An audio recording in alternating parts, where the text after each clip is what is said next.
J'ai pu constater moi-même que la plupart des personnes qui viennent dans les ressources humaines viennent pour l'humain. Elles ont envie d'aider, d'accompagner. Mais rapidement, en fait, elles se sentent frustrées dans la fonction RH. Dans cette vidéo, je souhaiterais vous aider à répondre à la question « Suis-je faite pour travailler dans les ressources humaines ?» Et pour vous aider à y répondre, j'ai fait appel à un expert en évolution professionnelle, Alban Mas.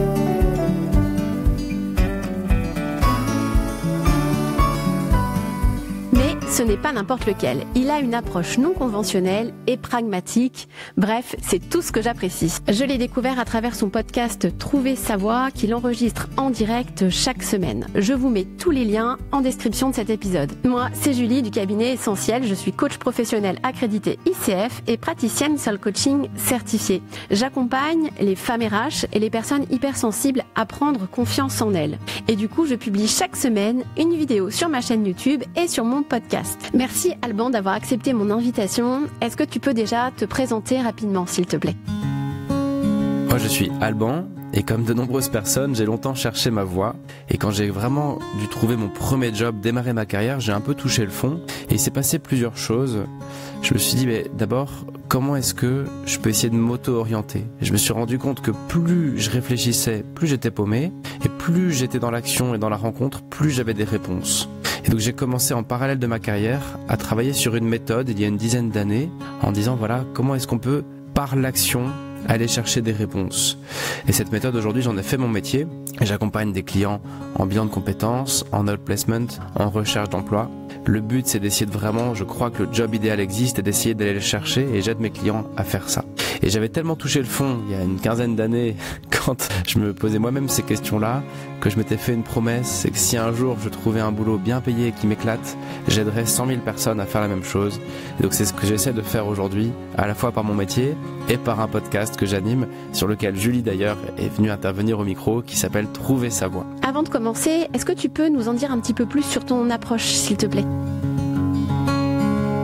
Alors mon approche, elle repose surtout sur des convictions. La première, c'est qu'on ne comprend ce qu'on cherchait que après l'avoir trouvé. C'est un peu contre-intuitif, mais l'idée c'est de se dire qu'on ne peut pas concevoir le boulot idéal avant de l'avoir trouvé. Donc c'est plutôt de se mettre en action jusqu'à tomber dessus et a posteriori se dire ah ça m'allait bien. Deuxième conviction, le boulot parfait ça existe. Être très bien payé et s'éclater ça existe, même si on n'y croit plus forcément aujourd'hui. Mais donc c'est de se mettre en route et rechercher ça. Troisième conviction, c'est qu'on ne sait pas combien de temps ça prendra pour trouver le sweet spot, pour trouver le truc parfait qui coche toutes les cases pour nous. Même s'il existe, on y croit ou on n'y croit pas, mais l'idée c'est que ça prendra du temps et donc se laisser le temps d'y arriver.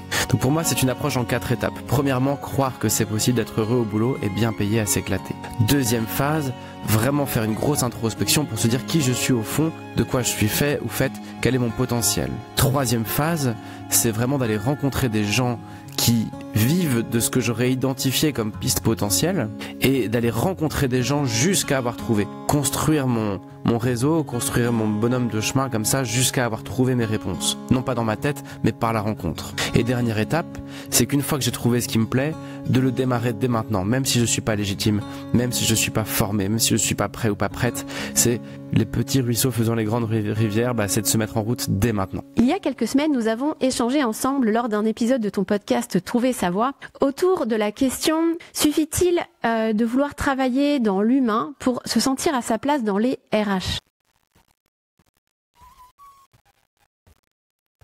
En synthèse, j'ai répondu que cela ne suffit pas en soi et tout dépend de ce que vous entendez par travailler dans l'humain. Si c'est la dimension relationnelle qui est importante pour vous, alors vous serez complètement comblé dans la fonction RH. Par contre, si vous avez besoin d'aider, d'accompagner individuellement les personnes, vous allez vous retrouver frustré à un moment donné de votre carrière. Mais si vous voulez en savoir plus sur cette question que nous avons creusée, n'hésitez pas à écouter cet épisode du podcast. Je vous mets le lien en description. Du coup, Alban, selon toi, quelles questions on peut se poser pour répondre justement à la question « Suis-je faite pour travailler dans les RH ?» Je crois qu'il y a 3 questions qu'on peut se poser qui vont éclairer beaucoup le discernement au sens large et donc évidemment aussi le discernement par rapport aux ressources humaines, mais pas seulement. La première, c'est dans quoi je suis doué, quelles sont mes compétences. Faire des exercices pour trouver ce que tu fais de mieux. Si ce que tu fais de mieux, c'est prendre soin, conseiller, Et faire grandir, c'est pas pareil que si ce que tu fais de mieux, c'est structurer, organiser et collaborer. Et c'est encore différent de manager, inventer et recruter. Et donc en fonction de ces compétences, déjà ton métier va changer un petit peu et ton poste va changer un petit peu. Deuxième question à se poser, qu'est-ce qui m'intéresse? Quels sont les secteurs d'activité? Quels sont mes centres d'intérêt? Quels sont les combats qui m'intéressent? Quelle cible de personnes j'aimerais aider, accompagner? Cette deuxième question va servir à savoir dans quel genre de sphère il faut que tu évolues. C'est pas tellement le métier, mais le secteur d'activité ou l'orientation des projets sur lesquels tu dois travailler. Et donc voilà. Premièrement, c'était quelles sont mes compétences. Deuxième question, c'est qu'est-ce qui m'intéresse? Quel secteur me touche? Quel combat me touche? Puis troisième question, c'est de quoi j'ai besoin. Et là, on va parler des motivations. Est-ce que tu as besoin d'autonomie? Est-ce que tu as besoin d'une bonne REM? Est-ce que tu as besoin d'évolution? Est-ce que tu as besoin de boîtes très structurées ou de boîtes très flexibles?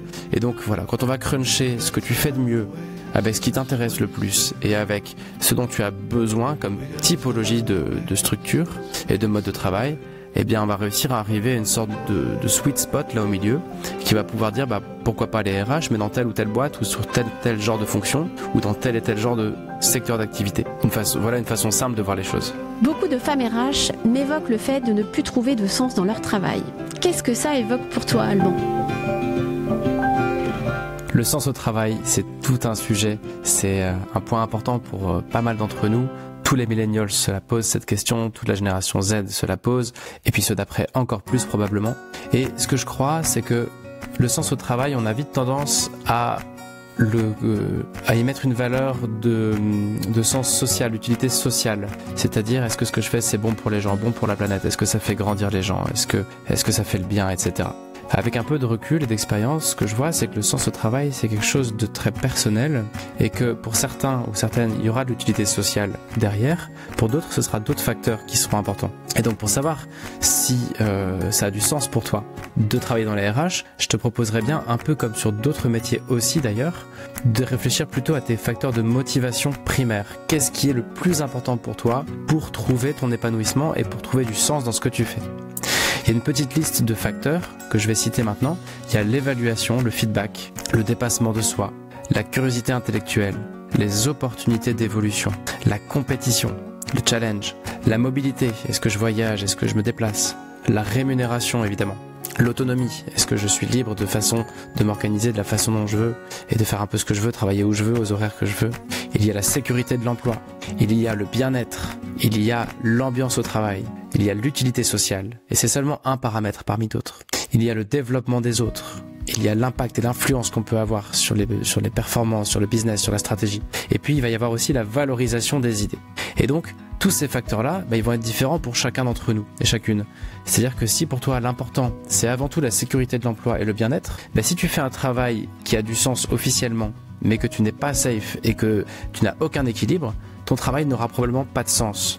Alors que si pour toi l'important c'est la compétition et l'utilité sociale, va falloir aller chercher ces paramètres-là pour te lever le matin en te disant ce que je fais, ça a du sens pour moi. Voilà ce que je pense et ce que j'observe aussi. Et donc c'est une façon assez simple de se poser la question qu'est-ce qui fait sens pour moi, de shortlister comme ça les quelques critères de motivation primaires qui sont essentiels pour toi.